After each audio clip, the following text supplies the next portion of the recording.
La Hongrie va-t-elle toucher l'argent de l'Union européenne? La Commission européenne rend officiellement son avis ce mercredi sur son financement en faveur de Budapest. En septembre, face à des irrégularités constatées dans les marchés publics en Hongrie, la Commission européenne avait recommandé aux États membres, à qui revient la décision finale, de geler 7,5 milliards de fonds de cohésion destinés à ce pays. Ce différend jette une ombre sur l'économie et les finances publiques hongroises. Dès qu'il sera réglé, la marge de manœuvre du budget s'en trouvera soudainement améliorée.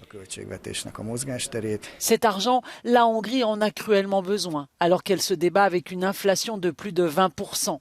Le gouvernement hongrois a pris 17 engagements pour garantir la bonne utilisation des fonds européens et a proposé de nouvelles mesures pour renforcer l'indépendance du pouvoir judiciaire. Jusqu'à présent, les eurodéputés les trouvent insuffisantes. À notre avis, c'est le seul paquet anticorruption significatif de ces 12 dernières années. Mais évidemment, on ne peut pas s'attendre à ce qu'il démantèle complètement le système de coopération nationale, le régime Orban, du jour au lendemain.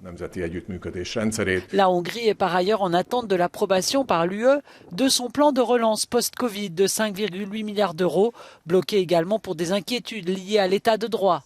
Si ce plan n'obtenait pas le feu vert avant la fin de l'année, 70% des fonds seraient perdus. Le Parlement européen dénonce la pression que la Hongrie exerce en bloquant des décisions cruciales de l'UE, comme par exemple l'aide de 18 milliards d'euros à l'Ukraine.